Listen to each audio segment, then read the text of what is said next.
Life is scary. Life is limited. So I don't care about who you are, how strong you are. You don't know when you're not going to be here. So the only opportunity that you have, see, I can get metaphysical with the fact of the matter is there's no such thing as time. It's only called the present.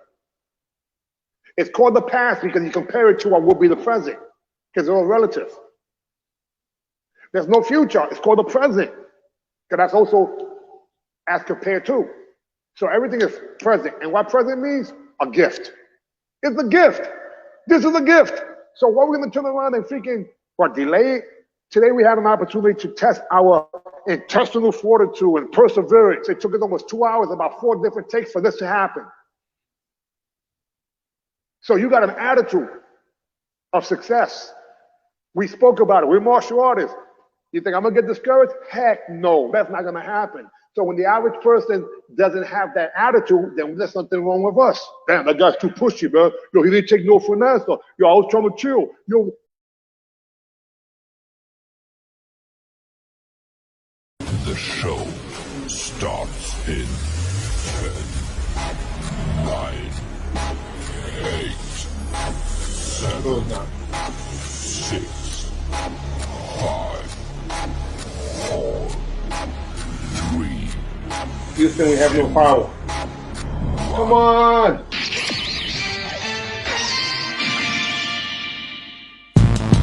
Yeah. Yeah.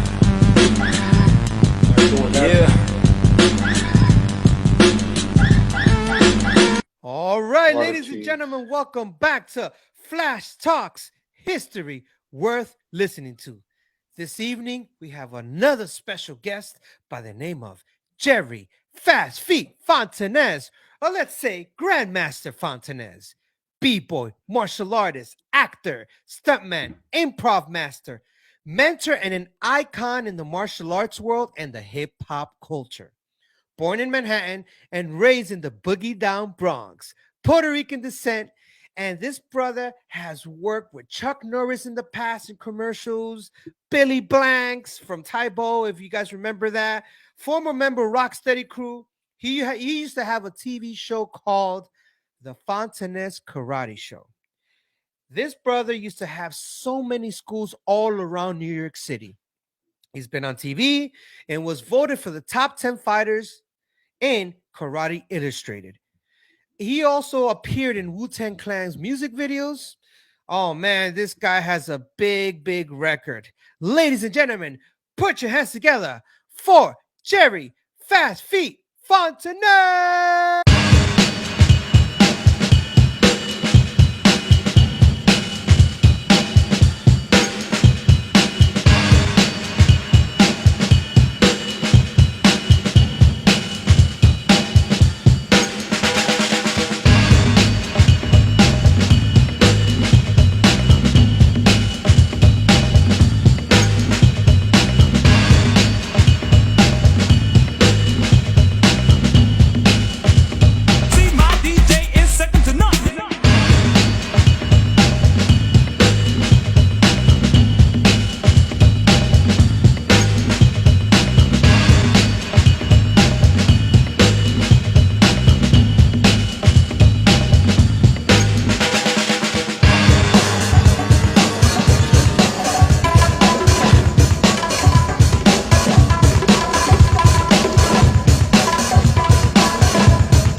Man, it's such an honor just to have you here on the show. You don't even understand. Like, I'm so excited. You've been one of those brothers that I've seen since I was a little kid. I used to watch you in tournaments on TV. I seen you in the breaking world. Like, and just imagine me being 5 years old, going to different tournaments, and we know the same people from just different angles, but we never met face to face and we never hung out. But dude, I already feel like we're family already with just so much history we have together. But So this is what I want to do. I want to start off. I want to start off because it can't get more hip hop than this right now. It can't Yeah, get that was more one of my hip hop. sisters right there too. Again, I'm in the Boogie Down Bronx in the project, so this is just the way we got to do things. Keeping it real. Hey, that's how the way it is, and it's all good because this is what you call hip hop. But we're gonna start it off from the top. How were you introduced into the hip hop culture? And I want you to tell me, like, when you were like 10 years old, before you even saw graffiti, before you even saw b-boys and b-girls, before you saw DJing. Talk to me about like how it all started for you. Like, take me back, take all of us back. Okay, so I'll go back to Spanish Harlem and Barrio. Back in the days, the only music you can hear was on AM stereo. So we were singing to stuff like "Raindrops Keep Falling on My Head," all those classic songs. But when I heard this song, oh, Kung Fu Fighting, yeah, forget about it. Things were completely different. Yeah, come on, Hong Kong Fooey, number one super guy. So television was always the key. But I come from a family of dancers. My mother, yeah, she's the original fast feed, nicknamed Tuti. My cousins were the Renegades of Harlem, her 19 between second and third, and they were infamous for doing some notorious, things. But what's crazy is that Eddie Torres is the Mambo King, and that was the guy that was my mother's dance partner when they were teenagers. His sister Pee Wee, my mom were really tight. So seeing my mother dance and my grandma, so my mother was dancing what would be the first years of salsa, but my grandmother was a mambo dancer. And for those of you who don't realize, mambo is really Cuban African jazz that intertwined a whole bunch of fusions of music. And then the American version, so you had Mario Bausa and Machito. These guys came over to America, to the South Bronx, to the Prospect Palace, which was like the equivalent to the Palladium from Manhattan, but in the Boogie Down Bronx. And salsa was created by guys like Willie Colon, who never even spoke Spanish until years after. Of course, he got Hector Lavoe, and so on and so forth. So growing up, listening to all that music, I wasn't too happy about it, to be honest with you, but my mother also played Motown. And that's what I love. I love any and all of the Motown sound, because to me, at the time, listening to the salsa was kind of corny to me because I wanted to speak English and not Spanish, even though I spoke both. So we moved up to the Boogie Down Bronx in 1971 when this group called the Young Lords took the garbage across the Avenue and they freaking got it burnt. Props to my man Felipe Luciano and Juan Gonzalez, because both those guys did some music for me years after. But we moved up to the Bronx in 71, and it was crazy because that's when I started seeing more gangs. The Black Spades, the Nomads, the Savage Nomads, the Outlaws, the Skulls. And then they always had a baby version of those things. So they had like the Savage version, which are the adults. Then they had the young version, which is the teens. And then they had the baby version. I never got down with any of those gangs because my mother wouldn't allow me to. And I didn't really want to be having to look behind my back all the time. But in that same year, 1971, this other thing happened that was crazy. This movie came out called Five Fingers of Death. It was the first international movie that they actually had, and we saw it at the Lowe's Paradise at the Lowe's Paradise in Fordham Road. So once I see that, now when I'm playing cops and robbers and they're shooting at me, they can't shoot me because I'm with my iron fist. My boys thought I was crazy, but bro, you can't get through iron with the bullets. So I was the karate fever boy of my time. So going back to, then shortly after that, of course, we also had, or I should say around the same time, no, let me backtrack a little bit. The Avengers on television had Mrs. Peel. Mrs. Peel did martial arts. Agent 99 on Get Smart, she did martial arts too. And in addition to that, Captain Kirk was kicking people all in the neck and flipping them. So those are my influences that I saw in that. But when I saw Kato with Batman and Robin, which was my favorite show for a long time, had these guys called the Green Horde and Kato come over, I was like, whoa, that was some different stuff. That Kato was in a whole different realm. Then, of course, in 1973, 72, we had a chance to see a movie called Fist of Fury. Even though they called it the Big Boss, so the original name was Big Boss, but we saw Fist of Fury again. Bruce Lee was just on a whole different, speed. During that time, there was also a TV show called Kung Fu, David Carradine. Yes. So the TV exposure were the influences, and I always thought that martial arts was like a superhero. For some reason they could jump higher, they could run faster, they could do things. Now they might have been small, but they can beat people twice their size. And I was a sick kid. I was born in the Mount Sinai Hospital, and my first 2 years, my first 2 birthdays were in the children's ward because I was chronically asthmatic. I was born with some spots in my lungs, and I had 5 pneumonias by the age of 2. So I always knew that. I always felt that my disadvantage was going to be my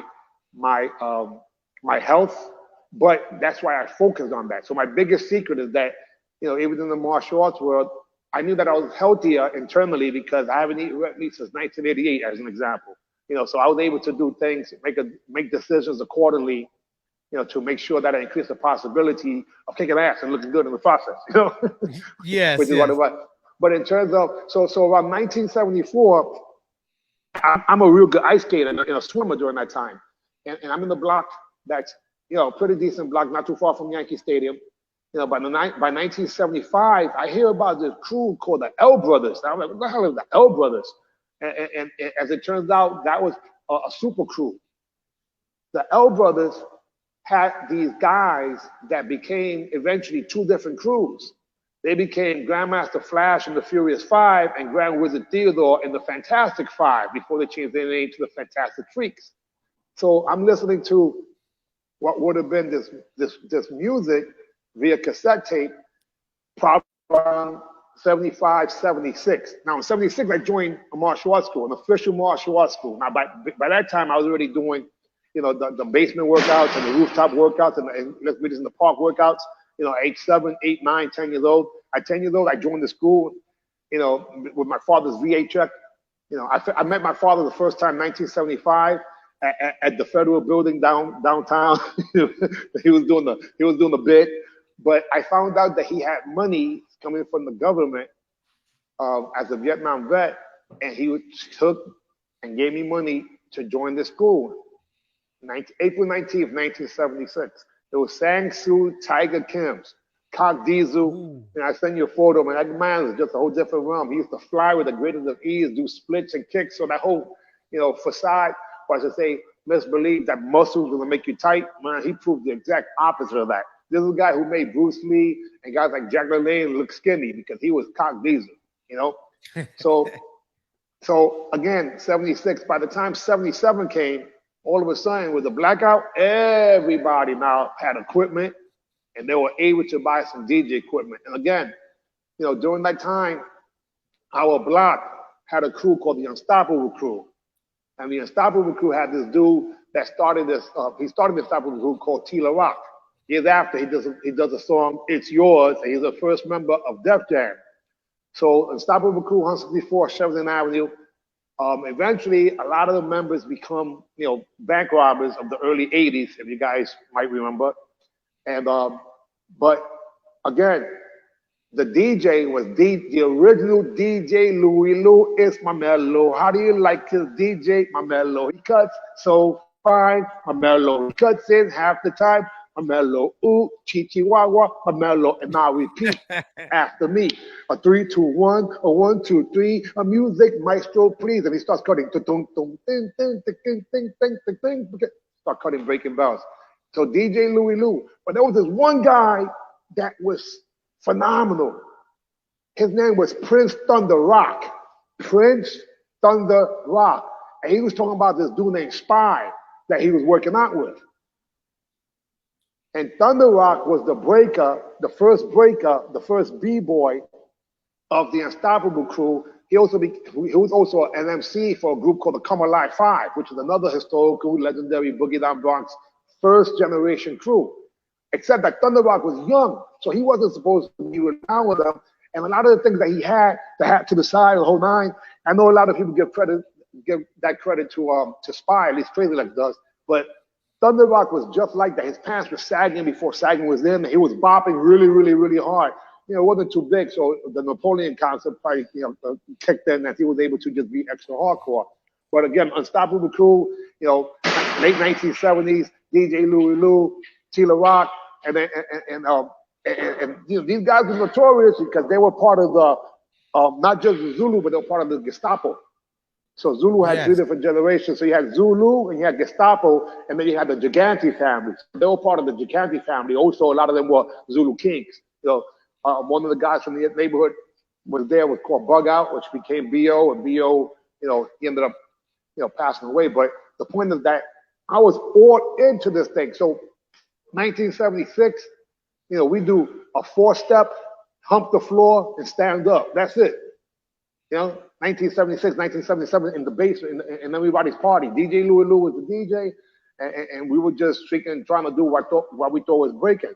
Now, what was interesting was that, me and Gene Livingston and his younger brother, Theodore Livingston, that's how they became the L Brothers. Well, the L Brothers initially were the Livingston Brothers, and then they changed the name to the Love Brothers.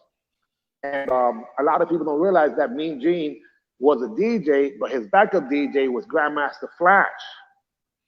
And the two MCs were the brothers, the Glover brothers, which was Melly Mel and Kid Creole. But they started to get on the mic because of the rest in peace. His name was Keith Cowboy. Keith Cowboy was grabbing the mic and doing his thing, back in the day. And again, this is this side of the Bronx. I don't know anything about Bronx film or anything like that during that time because we were in this side of the Bronx. And this Where side of the Bronx, in the Bronx? What side? What side of the right Bronx? near Yankee Stadium, in the Morris Senior section of the Bronx, right near Yankee Stadium, 161st. Right over. Put it like this: when Chris Chambliss hit the home run in 1976 for the Yankees to win the pennant, I was in that field grabbing freaking grass and running home with it when they completed the story that.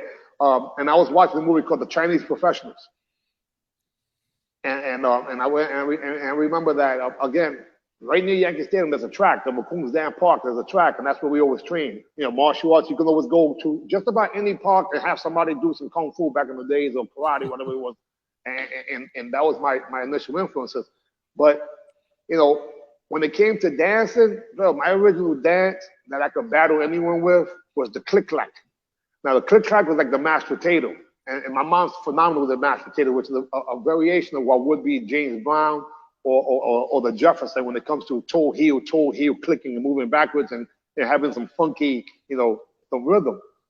But yeah, man, house parties, you know what that was like, man. You had the strobe light, you had the dancing, and the last song was always and forever. And you that's telling people get out of here already, right? Yeah, Saipinka. Yeah, now who were your mentors and teachers at that time? Your mentors and teachers that were kind of guiding you. Well, remember, anyone in the block that was an elder, you wasn't really guided by one person, you were guided by a village. So you're the young buck, and you got to make sure that you keep what would be the heat away from the block. Because if you bring heat to the block, that could create a problem. When they're selling in the old black door, he's selling the weed. And what was crazy was that the dudes that I always looked up to is the ones that I mentioned because they were able to actually do things that are legendary. And again, Tila Rock is Tila Rock. Tila Rock's brother is actually Special K from the Treacherous Three. Oh, okay. And this is what most people don't realize. That the Treacherous Three, two of the three of them are from Manhattan, Mo D and LA Sunshine. Another thing is, for whatever it's worth, I also sit on the board of Hip Hop Boulevard when it comes to advisory board because for some reason, since I never smoked weed and messed up my brain, I got good retention when it comes to information. And my man Al Pizarro, who started the first two record pools. A record pool is when the DJ is able to get records without having to go buy them at retail. So Correct. They get a lot of records from the companies themselves for free. And my man Al Pizarro, I call him a padrino, as an example. He broke, meaning he was the first person to create this record called Rockin' Ball Disco like 78. Frisco Disco. That was the first record that had multiple colors and stuff like that too. He did that back in 1977. So a lot of the guys, again, a lot of the history or the influence was going to be from listening to cassettes. By the time 1981 came, forget about it. At that point, the live shows are getting big. late 1970s. My mother was even going to Disco Fever, and Disco Fever was the first club, the first real deal club that had not just b-boys, not just MCs that were allowed to actually go in there, but they also used to give, like, if you wanted to go buy a 40, it actually wasn't a 40 back then. It's still a quart before they went to the 40. Right before they became 40s, you could get a quart of OE right in the freaking club, and it smelled like nothing but dust. That's what my mother said. I wasn't allowed to go, so I didn't go. I'm only 57, so I'm 10 years old in 76. By 77, 78, that club's already happening in the Boogie Down Bronx. So will you say your mom is one of your mentors? 1000%. My mom was one of my mentors because her dancing, her music influence. Of course, my grandmother also. I was brought up by warrior women. So my examples in terms of how to become sad, how to be a man, meaning tough, it was these women, man. So when I fought in karate tournaments, I wasn't allowed to lose because I didn't want my mom to buy me some panties or humiliate me. You know, you better win the fight when I'm gonna whip your ass. You know, that's like a normal thing. Yes, some people were fortunate enough to have their father say that to them, but in my case, it was my mother. You know, so props to my mama Fast. Props to your mom. Props to your mom. She's also the person that nicknamed me Fast Feet. September of 1981. I went to a karate tournament. Which it used to be Fearless Fast Feet, right? That's the trivia question, and you got the right answer. Yeah, so what I said was I came home asking the first person, and maybe one of two people I ever asked for an autograph was Bill Superfoot Wallace. I went to a karate tournament in Brooklyn, and at this point, you know, we're on welfare. You know, my father's incarcerated. My mom never lived with him. I was born when my mom was 16. And I became a father at 17. So again, martial arts to me was my vocation to get the hell out of what would have been the ghetto.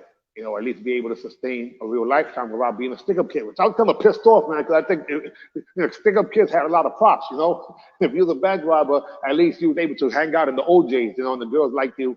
You know, but I was never big into the. But so when my son was when I found out I was gonna be a father at age 16, then everything changed. My first karate school was actually in this building here.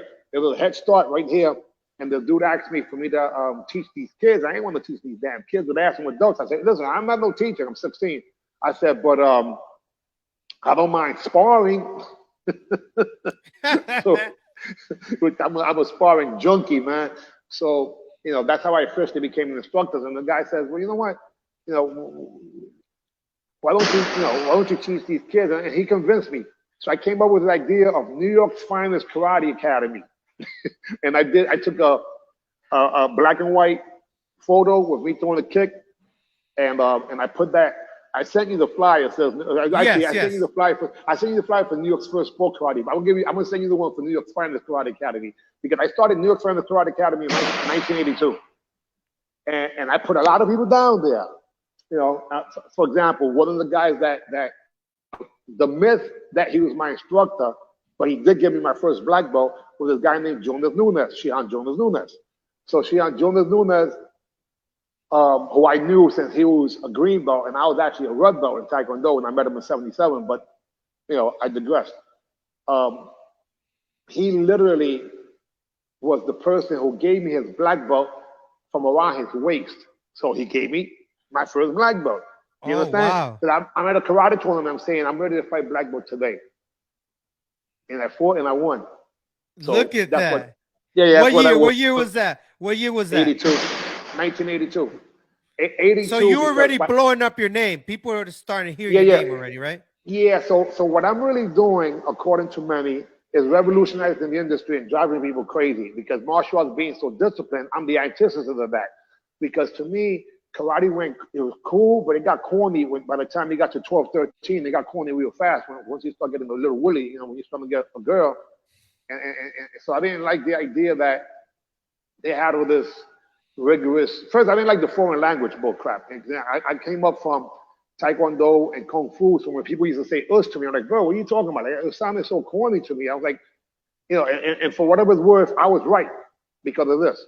Us is a derogatory or a brash way to disrespect somebody for what would be the Japanese. A Korean guy made I forget his first name, his last name was Choi. He changed his name to Masuyama. He kicks everybody's butt. He developed a style called Kyokushinkai while being in Japan, being a Korean, and he wanted to say too much, pretty much say like, us, like in your face. Because he challenged every style and he was able to beat them, so did his students. Because to this very day, if you go to Okinawa and you bow, they don't say anything. And karate, which means the China hand, not the way the open hand, really comes from Okinawa via Shaolin. So the Japanese did jujitsu, aido, and kendo. They did not do karate until Gishin Funakoshi comes over to Nippon, which is mainland Japan, as invited by Jigoro Kano, who's the person who got credit for judo, which comes from wow. Jiu-jitsu. So now when somebody goes up to you and goes, us, when they do that to you, how you feel now? I know what they mean from, but I educate them. So I had to come up with a way to feel comfortable without being disrespectful. So I say us one. Us one. But in my school, we were known for bowing and saluting. And the reason we saluted, because in the military, you salute your superior officer. That's how you show respect. So when people were saying, why you guys saluting? I said, because martial is military. And in the military, you salute your superior officers. So I bow for Eastern Hemisphere, and I salute for the Western. So that's how you have the yin and the yang. So everything that I've developed I've never heard this before. Wow. Yeah. Well, what it is, okay, so let me just give you the hard truth. And this is what's happened recently, within the last 24 hours, believe it or not. I'm getting a lot of people, I'm getting a handful of people who are giving me credit publicly, and I'm not used to that because in the past, it's always been a whisper. Because what I did was I disrespected a lot of people based on what I did, because it proved that they were using faulty curriculums and mindsets that were just limited. As an example, the majority of the people that had karate schools, they had them in the PAL or the YMCA in some type of free community program. And I couldn't do that because I wanted to earn income to be able to take care of my son, who was born when I was 17. So when I'm reading Karate Illustrated, I'm like, I want to be in the magazine. I want to get rated. Region 11 was New York, New Jersey. I want to get rated, as opposed to just competing. No, I want to get rated. If I get rated, I can get some money. If I make some money, then I could be a karate school owner, do some seminars, travel the world, be like Superfoot Wallace. Come on, what's up with that? But everyone thought I was crazy because to them, they thought I was impossible. Like, you had to be from California. I was like, listen, I don't know about you, but the advantage of being brought up in the ghetto is that we give people props, but we ain't on their business because it's like, what? Bro, everyone puts their pants 1 foot at a time. They wake up with bad breath and so on and so forth, bro. So we're not gonna be kissing no damn butt just because of that. So that's the attitude that I had. But at the same time, I also knew that I had to shut up and learn in order for me to become successful in whatever it was. So each one had always been what would be the role model. Because the majority of you that learn how to dance, man, we're 10 years old. We learned it from the 11-year-old, or maybe the 10-year-old that may know a move better than you, or the 12-year-old that's like older now because he's not really hanging out with you, but he's a preteen. By the time they're 13, they don't want to hang with you no more. So for you to be able to be down with them, you had to be no joke. And I was always that young dude, was allowed to be with the elders. They used to call us, hey, what's up, young blood? If they gave you the props, young blood, that means you was down. You was able to hang out and even listen to those people break down knowledge, whatever it was. And I was the guy, even as a little kid in my mother's, house parties, which happened pretty often, right? I was the bartender, 2 fingers of Bacardi, 2 fingers of Bacardi, depending on how anyone wanted their drinks. So all those house parties, I used to get paid for making drinks. So I've always been an entrepreneur. I learned that from my grandmother, you know what I'm saying? So when I got involved in martial arts, I said, I love martial arts, but I don't like some of these things. And I'm 16 years old at the time. As a junior, man, I'm destroying these guys. And I'm hearing people say things to me like, I hear them whispering, yeah, wait until you get to the big boys. I'm like, well, I'm a big boy today. And that's when I fought the first time in the men division. I was 16 because I said, if my mother would have heard that and I wouldn't do nothing, she would have whipped my butt, but she would have more importantly, and now, I don't mean physically because she could do but so much, but the mouth. Holy crap. And she's gonna Yeah, tell you don't want to everybody. disappoint her. You don't want to Bro, disappoint her. that's not allowed. That's not allowed because she wants to make sure that she don't have to worry about her son. Don't be in my mouth, pendejo was the whole freaking thing. Don't be that person. So, going back to my influences in dancing, in kindergarten, I won the dance contest. Any party, I'm the main kid on the floor. I'll send you a photo of me dancing in the birthday party because dancing to me, was just fun. It was just fun. And of course, we know how to dance from the older people, so they hold on to you and then you follow them and so on and so forth. They're the ones that school you if you cool them up, and all those house parties, birthday parties become like, just like the clubs. But then again, because of martial arts, I had juice in the clubs. Every martial arts, the bouncers are martial artists. That's the only time, call me a hypocrite if you want, but that's the only time I use us with a badge of honor. So I go to the front, I go, us, whoever look, that means they have their own martial artists. Okay. And if they were martial artists, I might have juice. To this very day, guys use that. Say, us, look around to see who looks at you, and just give them a little nod, and they'll come to you. Who you train with?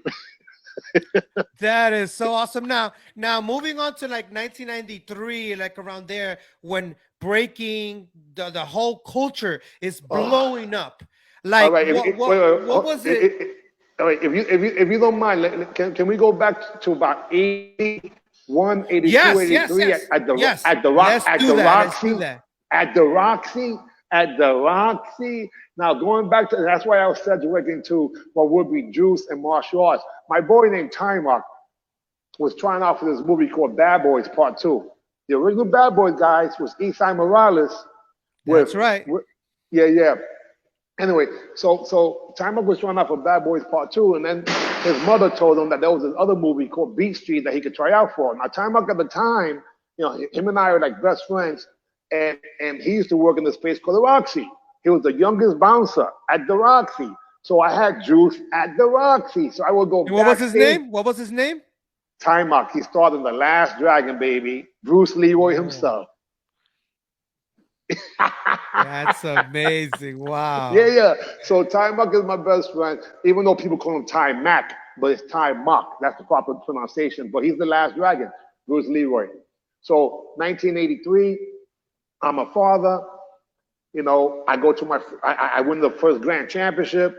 The photo I sent you, there's a photo where I'm with my finger up looking like E.T. phone home. I'm so skinny. You see Timok the Last Dragon to my right or the left of the picture. And right below him, you see a skinny Jonas Nunez. I'm the one that won grand champion. Everyone's on stage with me, just for whatever it's worth. It's just the truth.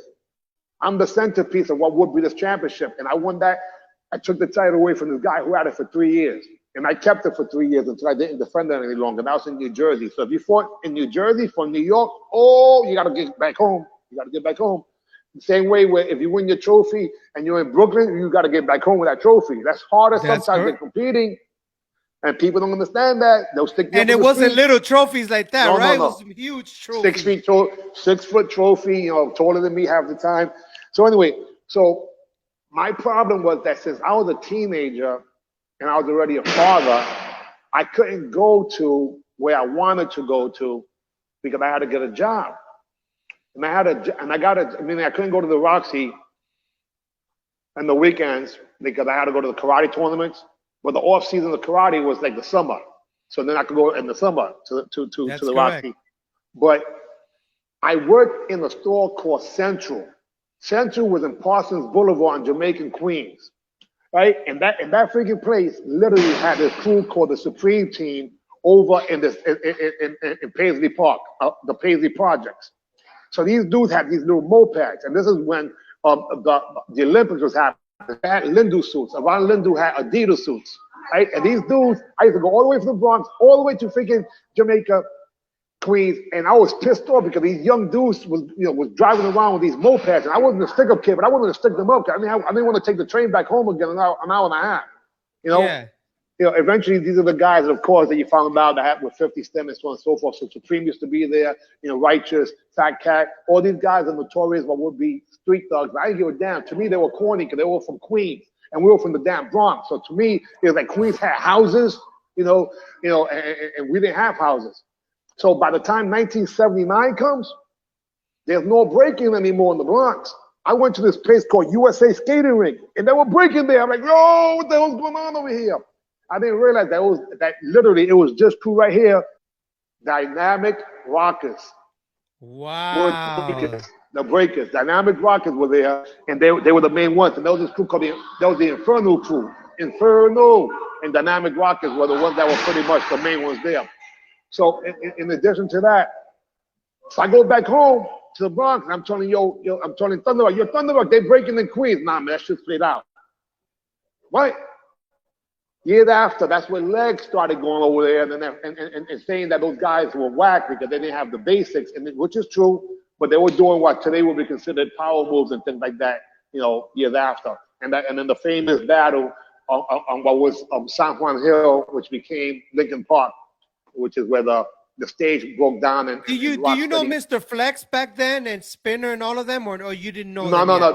I don't. I know these guys by face there.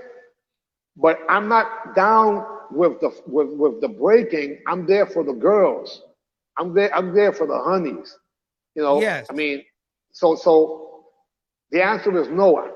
1979. We're talking about. I'm 12 years old. Actually 13 years old. So I'm already a preteen. I'm getting woody. I'm trying to get some girls in Queens. Yes. I'm not trying to dance with no dudes. It took a little while for me to, I'm not trying to dance with no dudes.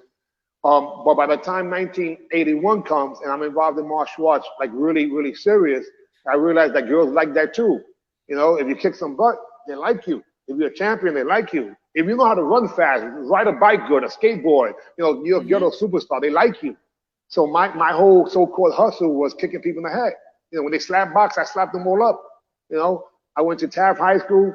I got kicked out of Taft High School's GD program, and Taft was #1 dropout school in the nation. So as long as we were #1, it didn't matter if it was positive or negative. So basically, by the time 1985 comes around, this is gonna blow your mind out. This is gonna blow your mind. I went out. I started dating this girl named Nadia. She looked just like the Last Dragon. That was his sister, and I didn't know. So we were over at the Copacabana because, yeah, man. So the Last Dragon sister, Nadia, and I were together for almost 6 years. And I knew Tamara had a sister, but I didn't know she was that bad, So I'm at Studio 54. Studio 54 was on the west side, the east side of Central Park.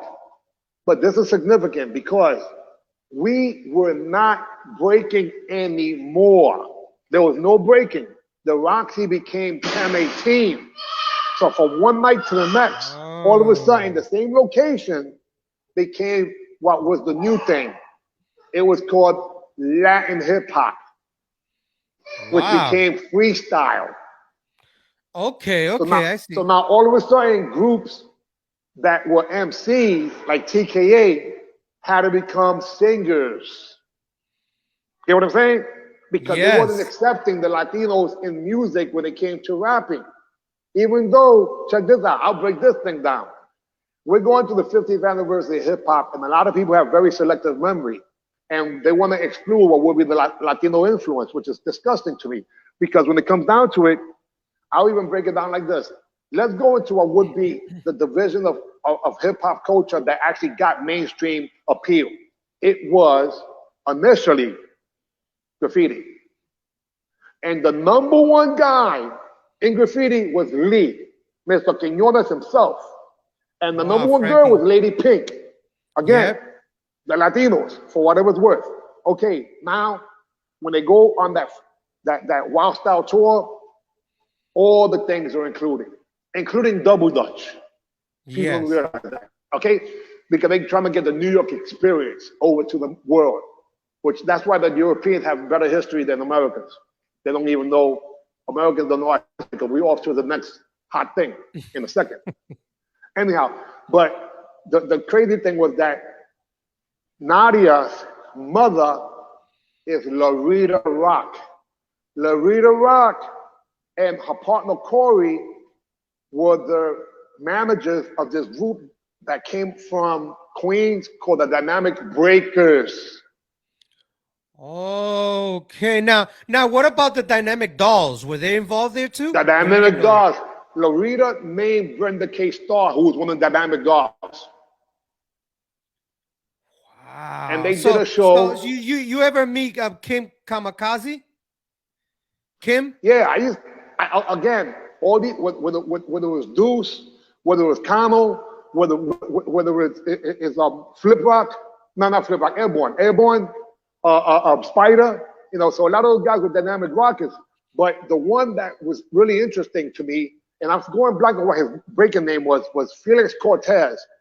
That's my boy who I interviewed, and Felix was partners, believe it or not, with his kid named Kid Nice that we know as not Kid Nice from New York City, not Kid Nice from New York. Another Kid. No, bro, Mr. Casanova Raphael's name was Kid Nice. My boy Felix Cortez, who was partnered with Kid Nice, aka King of Rock years after, was part of the Dynamic Breakers. And what was he doing?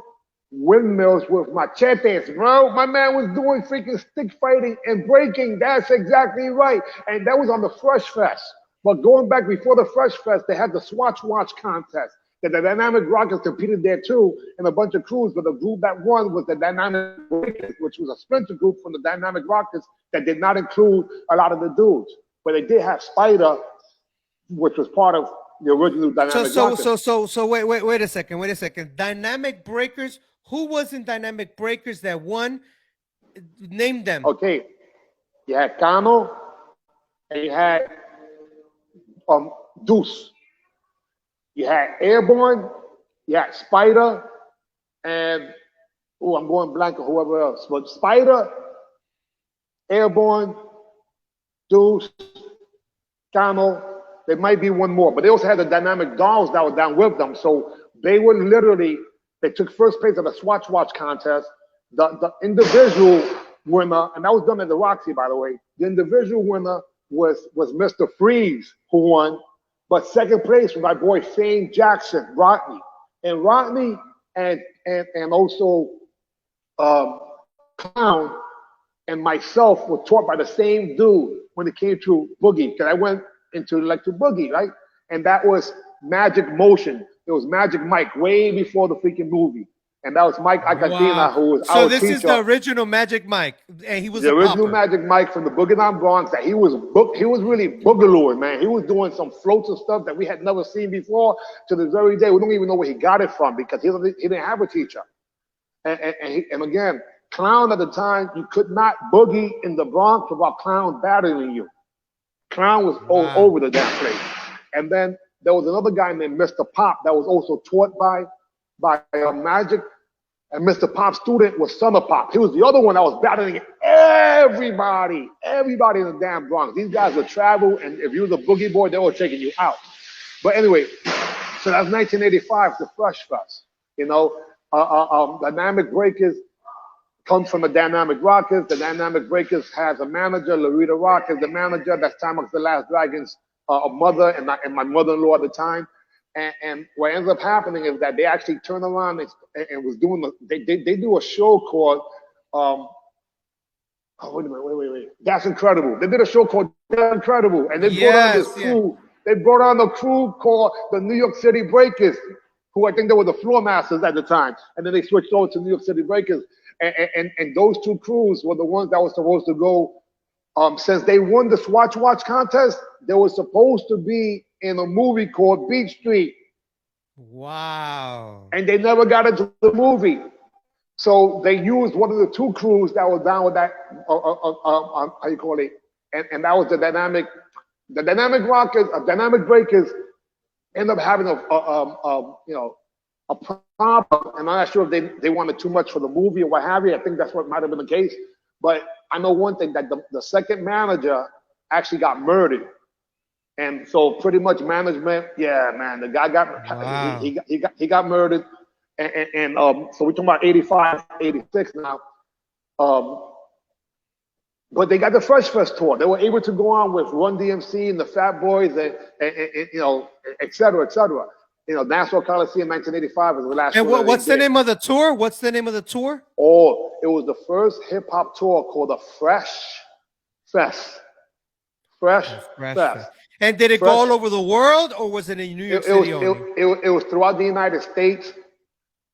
The headliner was Run DMC. Wow. Number 2 was the Fat Boys, Grandmaster Flash, and then they had the group that was, they had little rappers there. The Dynamic Girls were doing their thing, but the Breakers, the one that blew me away. See, the Dynamic Breakers, what was different about them, they had like a 4-ring circus at the same time, as opposed to going at one time. And they used to do one thing where they spin. I know you spin the guy, spin Deuce by his head. Yeah, which we had never done that. I didn't even know what the hell that was. To me, that wasn't even part of breaking, but whatever it was, it was still cool. You know, it was more like gymnastics or whatever, but it was still a cool thing. You know, but at the time, so in terms of what we thought was number one was a Rocksteady, because they were getting all the, you know, they got all the props from the movies and stuff like that, from like the documentaries, both from Wild Style and Star Wars. Number 2 was New York City Breakers, and then number 3, only because of the public accolades that they were getting on television, was the Dynamic. But it was really Dynamic Breakers that got more props than Dynamic Rockers, because they were able to get more exposure since they got management. Even though years after, probably the best crew might have been, you know, how you call it, Incredible Breakers. Incredible Breakers, that's a possibility that they might have been, you know, they might have been the best. I got to say possibility. Do you hear them back then? Do you hear about Chino and Brian, Flo, and all of them? I hear about them years after, because for whatever it's worth, remember, by the time they, okay, I'm gonna sound a little uppity right now, but because what happened was, I was backstage at the Roxy because of Time Out. I wasn't dancing in the middle or going to the club to get the girlies. I'm not going there to try to break. That's why guys like Ringo says, man, we never really hooked up. I could boogie, I could lock, I could pop, I could break, but I could freak a girl in a second, bro. That was it. I was there for the girls. I wasn't girl for. And you also a fighter too. And you also a fighter, so. That's what I'm saying. So my whole thing was that I was dancing to enjoy myself, as opposed to try to get a name. I already had a name. By the time 1985 comes, I'm fighting in Madison. You know, how about this? I'm fighting in Madison Square Garden. You know, I'm thinking I already fought. You know, I got my props. I got my ghetto superstar status, hitting people in the head. You know, I can go into clubs for free. When was this? When was this right here? That was already late. That was already 1994. Oh, so this is 94, but look at that. It's so dope. And it's crazy because I remember seeing that magazine. And, and I didn't even know you, and I remember seeing that. In fact, it might be in my closet somewhere, because I have a lot of black belt magazines. Who knows? Well, let me tell you something. That particular one was in my school on Broadway between 55th and 54th Street. And I did my own photo shoot. I didn't want the magazine to do it because their stuff was whack to me. So that's why. And that photo was shot by Ronnie Wright, who was the star, a photographer to the stars at the time. He was one of my students. And he also did the shot at that same location right there for what would be the Source magazine. He shot the Source magazine photo that had my student MC Fresco, Q Unique, and my brother, rest in peace, Beretta, you know, in the photos for the Source magazine. But again, going back to, see, there's so many damn details, guys. Because the truth of the matter is that my school was the epicenter when it came to a lot of the hip hop, freestyle, and martial arts combination, plus martial arts business. So by the time 1985 comes around, I'm already very well known, and breaking's already gone. Now we're dancing freestyle. You know, by the time 1988 comes, actually 1986, I'm fighting in Madison Square Garden against Billy Blanks. You know, and I get my jaw broken, but I'm the first person on stage. Only person on stage that's a Latino, only person on stage that's a New Yorker. I become #1 in forms and #1 fighting that year. By the time 1988 comes around, I changed my school from New York's finest karate academy over to New York's first sport karate training center. And I called it New York's first for a reason, because Jonas had copied my New York's finest. I didn't want people to copy. So I said New York's first sport karate. I knew there was going to be a whole bunch of sport karate schools going to pop up. So I described it. That was 1988. In 88, I met this guy named Richie Colon. He was working over in Jacqueline Lanes, right not too far from Dykeman, up there. And yeah, is that by Bailey Avenue, right? Jacqueline Lane by Bailey? And, across, yes, across that 225th bridge. Yeah, so Richie was there, and I looked at him and said, he looks familiar. Well, Richie, Crazy Legs Colon, became my boy. So now, so that's when you start like hanging out and hooking up with Crazy Legs events and doing things. It's a little different. It's 1988, 89. I'm a business owner. I have a karate school on Zariga Avenue, Boogie Down Bronx. Legs is coming to my school. He's bringing his boy. Rest in peace, Buck 4. You know, is around 1990 now. You know, because we've been hanging off, on and off. But hanging out was more like I would go. He would come over to my crib. I would go over to his crib, and I wanted to get, some of the stuff like, I'm acting about breaking. He's not thinking about no damn breaking. This played out. It's over with. It's done. And in the neighborhood, you had German lived in the neighborhood too. German was one of the historical spinners guys. Yeah. But there was this dude that was really, really cool, that we know his name is Stefan Clemente. And Stefan is Mr. Wiggles. And Wiggles lived in the neighborhood too. And eventually his daughter becomes one of my students too. But anyway, so around 1990, I'm hanging out and Legs is showing me these videos. Hey, you, the Rocksteady crew. And I'm like, yo, all this stuff from Europe I had never seen. And then by the time I break up with my girlfriend, Nadia, around 91. And I asked Legs, 1991, I would go to the freestyle shows because my student, Tony, was the T of TKA. And that's the #1 freestyle crew of all time. Oh, snap. Yeah. So Tony, KL, and Angel at this time are the ones that are practicing, and they actually rent my school for practice every morning, right? And they have this guy named Mr. Pop. His name is Darren DeWitt Hayes, who was part of the circus as a dancer. And then years after, he became Darren's Dance Group. So he was teaching Britney Spears and everybody how to dance. But he was also the group years after that were two of these guys. Okay, the guy that brought Tony from TK over to my school, his name is Angel. And he was part of a group called Trilogy. And Angel brought him over and said that I was going to change his life because Tony was pretty heavy. So I got him in some crazy shape. And they started doing gymnastics and they worked in the routines and so on and so forth. So Duran and Angel, 2 of the 3 members of what would have been of Trilogy, and then Darren, who was the choreographer for TKA, we were all that was our crew. And then Crazy Legs. So this is again, and in time of the Last Dragon, and so everywhere we go, that's not counting all the martial arts guys that are down with me that also are, known for different things, whether they're actors or what have you. Like Robert De Niro's son was my student, and around 1991, I asked Legs a question. I said, Legs, Rocksteady in the 90s, and not even 6 months after, this little magazine called the Source magazine that was on Broadway, West Broadway, was doing what they consider the Source Awards or their first show. Yep. And we went on. So Legs says to me, I wasn't doing it to try to be down. I'm a business owner, man. I got almost 300 students. Yeah. You know what I'm saying? I got responsibility for my family. Right. Plus, for whatever's worth, my main thing wasn't breaking. I was more like locking, popping, boogieing, and freaking girls. Now, I can still do some moves, no doubt about it. I could do a chair, I could do swipes, I got my 6-7, I could go left side, I could go right side, and I could follow me dance routine, no doubt about that. But I'm not trying to do this for me to be down. But Legs respected me for being his motivator and organizer. Plus, for whatever it's worth, I did a lot of work with Tony Robbins, so I already knew what would have been leadership skills and motivation.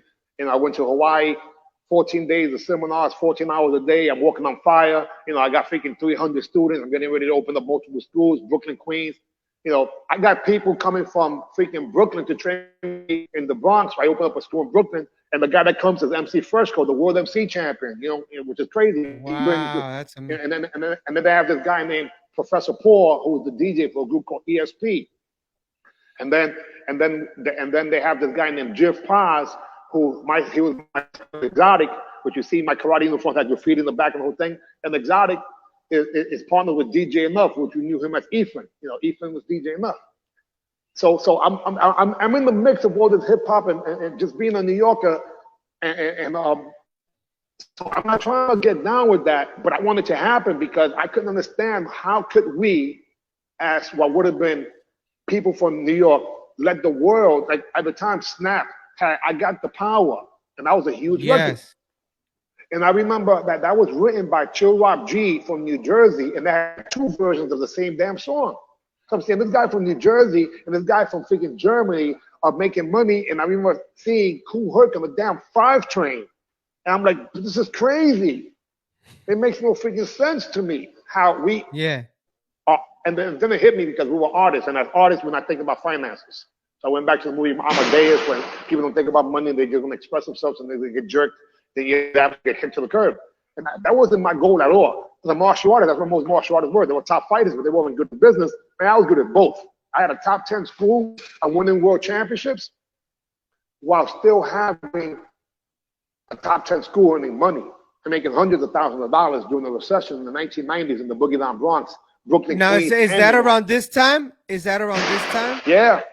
Well, that time right there, I'm still 18 years old. And I'm still in that same hallway that I'm gonna take that same photo and I'm gonna redo it now that I'm 57. I can still do that with no problem, But that's awesome. And what about this right here? That's the man that you were talking about earlier, right? Yeah, that's Grandmaster. That's Supreme Grandmaster Sang-Soo Tiger Kim. I mean, look at that body, bro. Come on, man. I mean, that guy has splits and kicks like nobody's business. He, is legendary. So these are my mentors. I mean, he's my mentor. So what am I supposed to be? As good as possible. Anyway, so Legs says to me, he went and got Kenny. Kenny wasn't really too keen initially about it, but he said, okay, we had to convince him a little bit. At the time, Legs had a lot of people that he could not even talk to at all. But because of Wiggles, he was able to speak to some of them again. So you would see photos of Legs and the crew, but they would have his face like blocked out. You know what I'm saying? From back in the 80s, right? That's crazy. And I was teaching him, listen, I was teaching him how to be a professional, how to be a leader, because I had a big staff of people and I had multiple schools. So he liked that part of it. So pretty much I mentored him when it came to that. And he's given me credit publicly a few times, which I appreciate that. But are you older than Wiggles and Legs? No. Not Legs. Legs is actually 9 days older than me. Because he's January 1st and I'm January 10th. Oh, okay. So we were both born in '66. But as you can see, there's that photo where you see Lex DJing and you see my brother and Q Unique and me, and that's Lex's birthday party. A lot of people didn't even remember Battle was there. But so anyway, so Lex, it's me. I'm the newest member of Rocksteady. Mr. Wiggles, Ken Swift, Crazy Legs, and then Wiggles also was down with holy crap, I'm going blank in the name. Jesus Christ. I don't know why I'm going blank. But the other member that was down with Wiggles and the other crew was Quickstep. Man, what's the name of that? So this picture right here, what's that? All right, that picture there is Ken Swift right there in the middle, my student, Q Unique, Rocksteady, Mr. Wiggles, Crazy Legs, and myself. So it was shortly. And you're the one on the top right, right? With the little Jerry curls? Yes, sir. I'm the closest one to the right. Yeah, and that's me. That was before the Source magazine. That was for a magazine I believe called Paper. And then we also did one in Vibe magazine. But the historical show which I believe I sent you a clip, came out in Visual Music Box. Rhythm technicians, the rhythm technicians. Yeah. So the rhythm That's technicians